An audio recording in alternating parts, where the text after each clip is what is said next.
ఛత్తీస్గఢ్లోని బీజాపూర్ జిల్లా అటవీ ప్రాంతంలో మావోయిస్టులు భద్రతా బలగాల మధ్య కాల్పులు జరిగాయి. ఈ ఘటనలో మావోయిస్టు కీలక నేత ఉధమ్ సింగ్ మృతి చెందాడు. ఘటనా స్థలం నుంచి AK-47 సహా పలు ఆయుధాలను భద్రతా బలగాలు స్వాధీనం చేసుకున్నాయి.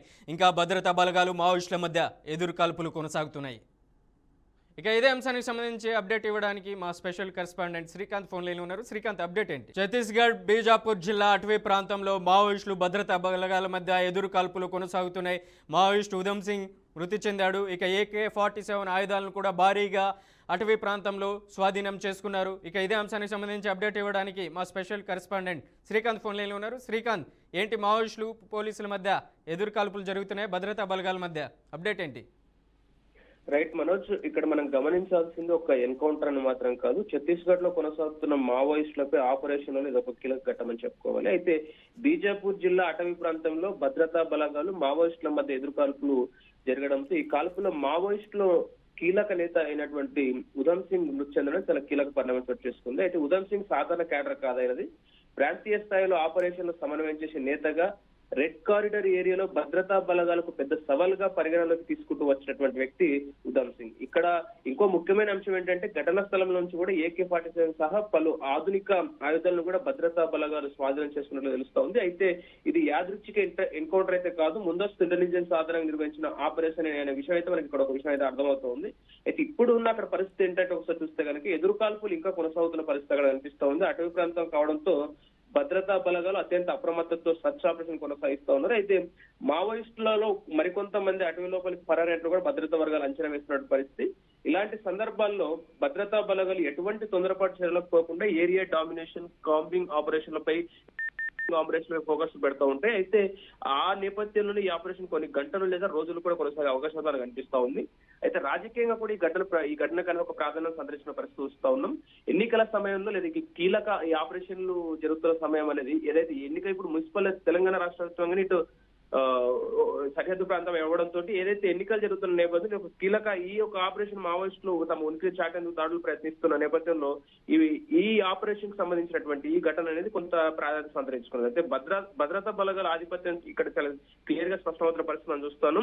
అయితే ఉధమ్ సింగ్ మృతి మావోయిస్టు నెట్వర్క్ గట్టి ఎదురుదప్పని చెప్పుకోవాలి. అదే సమయంలో ఎదురుకాల్పులు కొనసాగుతున్న నేపథ్యంలో భద్రతా బలగాలు హై అలర్ట్ లో కూడా ఉన్నారు. అయితే ఇది ఒక వార్త కాకుండా మనం ఒకసారి చూడాల్సిన ఛత్తీస్గఢ్ బీజాపూర్ మరిన్ని కీలక పరిణామాలకు దారితీసే ఆపరేషన్ గా ఎన్కౌంటర్ చూడాల్సిన అవసరం ఉంది.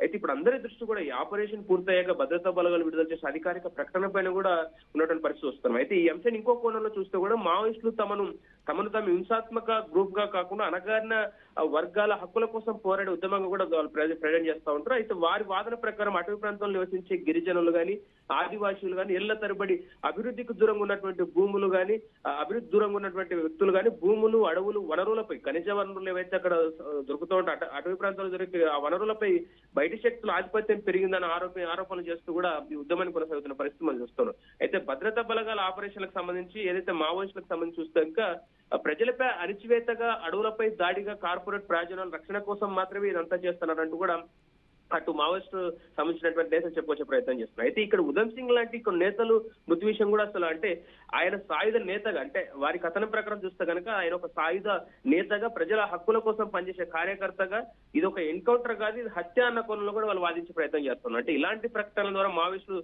సాధించాలనుకునేది ఒక 3 విషయాలు మనకి క్లియర్ తెలుసుకోవాల్సిన అవసరం ఉంటుంది. తమ క్యాడర్ లో ధైర్యం నిలబెట్టడం కోసం స్థానిక ప్రజల్లో సానుభూతి పొందడము, ఉద్యమం ఇంకా బతికే ఉందన్న సంకేతం ఇవ్వడం, అంటే ఇలాంటి కొన్ని చేస్తారన్న కొన్ని విశ్లేషణలు వినిపిస్తారు. అంటే ఈ 3 అంశాలకు సంబంధించి కూడా ఈ అంశాల కోసం వాళ్ళు ఇలాంటి ప్రక్రియ చేపడతారన్నట్టు కూడా విశ్లేషణలు కనిపిస్తున్నాయి. అంటే ఇక్కడ స్పష్టంగా చెప్పాల్సిన ఒక విషయం ఏంటంటే ఈ వాదనలు ఏవైతున్నాయంటే ఇది ఒక వారి దృష్టికోణం మాత్రం, రాష్ట్రం మాత్రం మావోయిస్టులను భద్రతకు మొక్కుగానే పోవాల్సిన పరిస్థితి మనకు కనిపిస్తుంది. చట్టపరంగా చర్యలు తీసుకోవాలంటూ కూడా ఇటు కేంద్ర ప్రభుత్వం తీసుకున్న చర్యలు మనం చూస్తున్నాం. అయితే ఈ ఎన్కౌంటర్ 2 విభిన్న కథనాల మధ్య జరుగుతున్న ఒక నెరేటివ్ పరిస్థితి ఇక్కడ కనిపిస్తోంది. ఓవరాల్ గా చూసుకుంటే ఏదైతే ఉధమ్ సింగ్ చనిపోవడం అనేది ఒక మెయిన్ క్యాడర్, అంటే ఏదైతే మావోయిస్ట్ పార్టీకి సంబంధించి ఒక క్యాడర్ లో మెయిన్ నేతగా, అంటే ముఖ్య నేతగా ఉన్నటువంటి ఉధమ్ సింగ్ చనిపోవడం అనేది ఆ పార్టీకి తీరని లోటు అని చెప్పుకోవాలి. దీనికి సంబంధించి అంటే ఇప్పుడు ఈ మావోయిస్టుకు సంబంధించిన నేతలంతా కూడా ఈ మృతిపై కానీ లేకపోతే ఈ ఎన్కౌంటర్ పైన కూడా అధికారికంగా ప్రకటన ఏం చేస్తుంది, ఏం చెప్పబోతుంది అనేది అంటే ఇక్కడ మనం గమనించవచ్చు.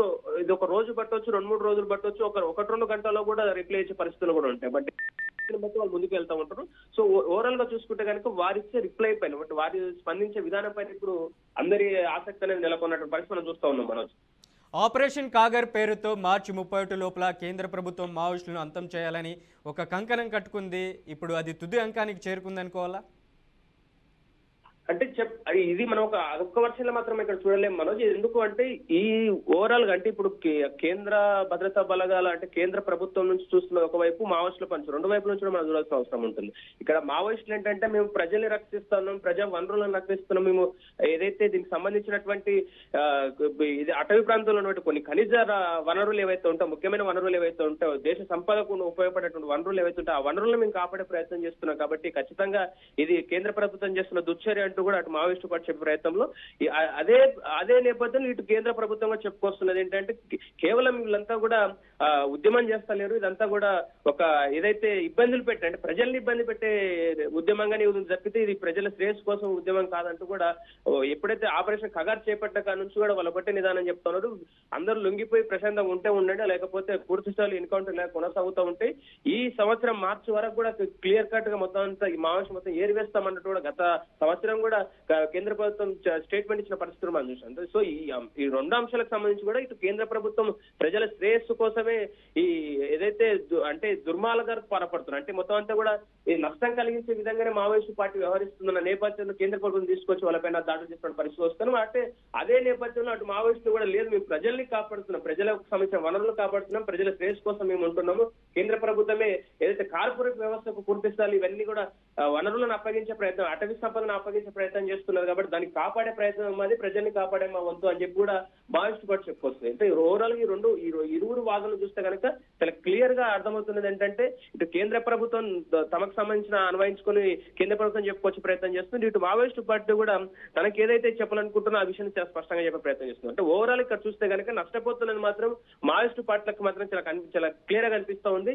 ఇటు ఒక భద్రతా బలగాలు అక్కడక్కడ మనకు నష్టపోతున్నప్పటికీ కూడా పెద్ద ఎత్తున నష్టం మాత్రం మావోయిస్టు పార్టీకి చాలా క్లియర్ గా కలుగుతున్న విషయం మనకి ఇక్కడ అర్థమవుతుంది. సో దీనికి సంబంధించి ఈ ఉధమ్ సింగ్ సంబంధించి కీలక నేతగా ఉన్నటువంటి వ్యక్తి, ఈ కీలక నేత ఇవాళ ఎన్కౌంటర్ అవ్వడం అనేది వారు ఇప్పటికే అనధికారికంగానే వాళ్ళు ఇది ఒక హత్యగా చిత్రీకరించే ప్రయత్నం చేస్తున్నటువంటి పరిస్థితి మనం చూస్తాం. దీన్ని ఇలాగే కొనసాగిస్తా అంటే ఇప్పటికైనా ఇప్పుడు గతంలో కూడా కొంతమంది లొంగిపోతూ వస్తూ ఉన్నారు, కొంతమంది మావోయిస్టులు కీలక నేతలంతా కూడా లొంగిపోయిన పరిస్థితి మనం చూసాం. సో ఇక్కడ ఈ ఉదాంతం తర్వాత మళ్ళీ ఏమన్నా ఇంకా అందులో మావోయిస్టు పార్టీలో ఉన్నటువంటి కీలక నేతలు లొంగిపోయే అవకాశం ఉందా అన్న కోణం కూడా మనం ఆలోచించాల్సిన అవసరం ఉంది. ఒకవేళ అక్కడ లొంగితే కనుక మావోయిస్టు పార్టీ ఏదైతే కేంద్ర ప్రభుత్వం చెప్పినట్టు కూడా ఈ మార్చి ఎండింగ్ కల్లా కూడా పూర్తి స్థాయిలో మావోయిస్టు పార్టీ లేకుండా పోయే అవకాశం అయితే మనకు కనిపించే పరిస్థితి మనం చూస్తా ఉన్నాం. మనసు right Srikanth, thank you for the update.